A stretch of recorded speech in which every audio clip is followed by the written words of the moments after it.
As we turn now to Video the Vote, a national network of citizen journalists monitoring the polling stations in their communities. The group has a toll-free number, 866-RVOTE, as Myrna just said, that voters can call to report problems at the polls. A command center in Washington, D.C. can then choose from a database of some 3,000 people to dispatch camera-wielding volunteers to the voting sites. Throughout the day, the volunteers will be filing reports and posting them on their website, videothevote.org. An estimated 40 million people have already cast their ballots in early voting. With the record turnout has come long lines, delays at sites across the country.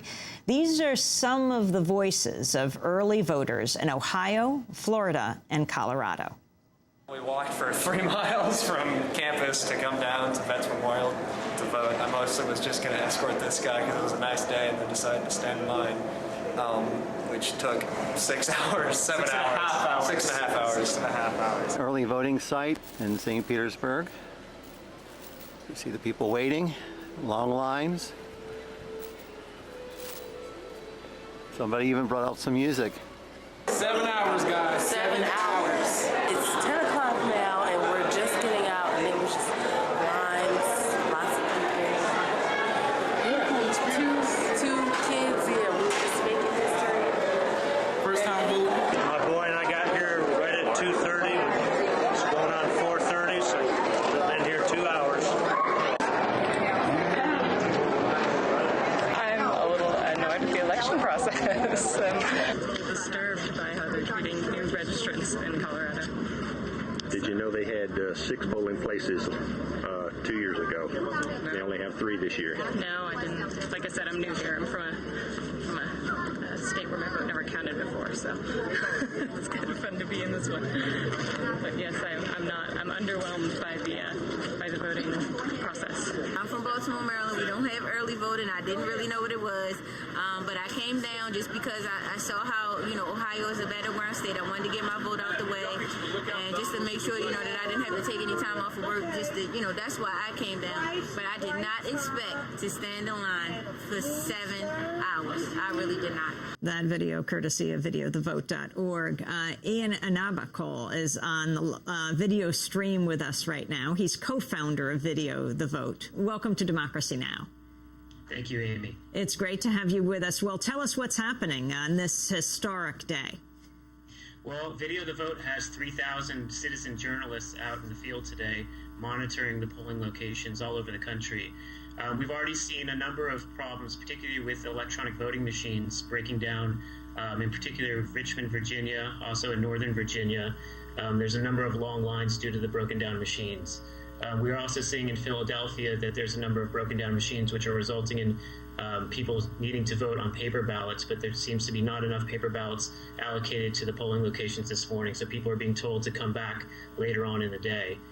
We're also seeing a number of places in Florida, both in Hillsborough County and in Pinellas County, there are broken down machines. So I think that the big story of the morning is that a number of these electronic voting machines are not working properly, and individuals are having to stay in line and wait in line or even come back later in the day to cast their vote. I was on a very long line today, and when I went inside, someone had asked for, and I knew they had said it wrong because one of the election people said, we need an absentee ballot. And of course, it's too late right now to get an absentee ballot, but they meant there was a problem and they needed a paper ballot. But with all of these problems, I think it's important to point out that people are waiting on these long lines. Absolutely. I mean, we actually have some video already up on our site from Pittsburgh, where there were 1,000 students waiting in line to vote this morning. And so I think that what you're seeing is that people are going to bear it out today and are going to wait in lines in order to cast their votes. And I think it's a very good thing that to see people waiting in line as long as they need to. Ian Anaba is with us from Washington, the command center of Video the Vote, and we'll be using some of the video from that website tonight on our 5-hour broadcast. Again, you can tune in here at democracynow.org or on your station. Speaking to us from 866-OUR-VOTE Command Center in D.C., where you can call as well if you have a problem.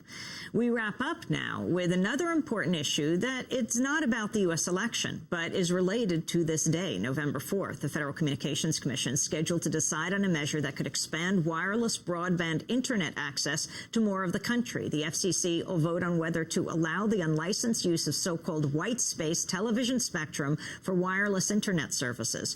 Proponents say WhiteSpaces could provide fast internet connection to tens of millions of Americans on the wrong side of the digital divide. The measure's drawn bipartisan support, but the National Association of Broadcasters has vocally opposed it, and with intense lobbying is trying to muster up congressional opposition. We're joined now by Timothy Carr, campaign director of the media reform group Free Press. He maintains the blog Media Citizen at mediacitizen.blogspot.com. Welcome to Democracy Now! I mean, it's very interesting. No one is focused on this issue today. This is Election Day. Sure, and it is just an odd coincidence of circumstances that the FCC would be voting today, but they have spent the last 4 years considering this issue of whether, as we transition to digital television from the old rabbit ear model, whether we should open up airwaves to actually bring the internet to people who are living in rural areas or low-income areas. And this is a massive opportunity, a very important vote today for our democracy. Now, last night when I was doing the research, I saw that the vote was canceled. Actually, I think it was AP that had put that out. Yeah, that was a mistake. They have decided to delay a vote on what's called the Universal Service Fund reforms. Those are related to how we get television services out into rural communities. The WhiteSpaces issue is definitely going forward today. So explain it further, exactly what it means for the technically challenged. Sure. Well, it's actually quite easy for those of us who watch television. WhiteSpaces are the spaces between the television channels that carry television stations. So if you're in a rural area, if you're in an area like Juneau, Alaska, 74% of those airwaves that are dedicated to television transmission now sit vacant. And as we are moving to digital television, February 2009, the concerns that they have about interference are much less. Digital broadcasting doesn't have an interference problem, so we can now open up these massive bands of airwaves to high-speed internet services, to mobile internet services. And the FCC is actually doing the right thing this time in doing exhaustive research, looking at the potential of these airwaves, and deciding, as they have earlier this summer, that we should indeed open these up for unlicensed access. And the important thing about this is that it will blow open the access market in the United States.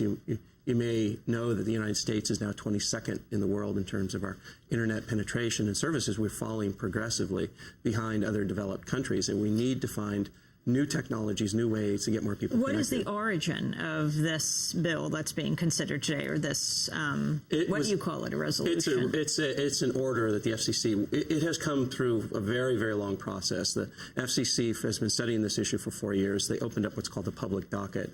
More than 29,000 people have commented on that. Their engineers have done exhaustive studies of these technologies. Why is NAB against it, National Association of Broadcasters? They're against, National Association of Broadcasters is another example of the sort of legacy media, and they really want to hoard information. They want to hoard access. And for the last 50, 60, 70 years, they have really controlled access to our television airwaves.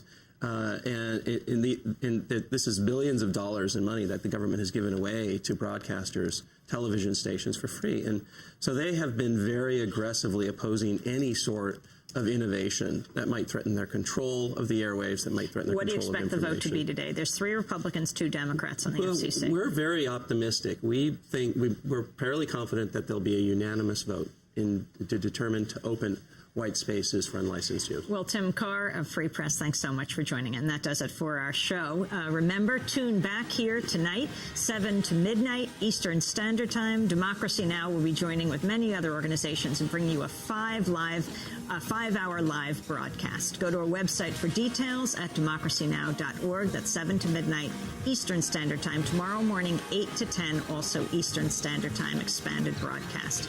I'm Amy Goodman. Thanks so much for joining us.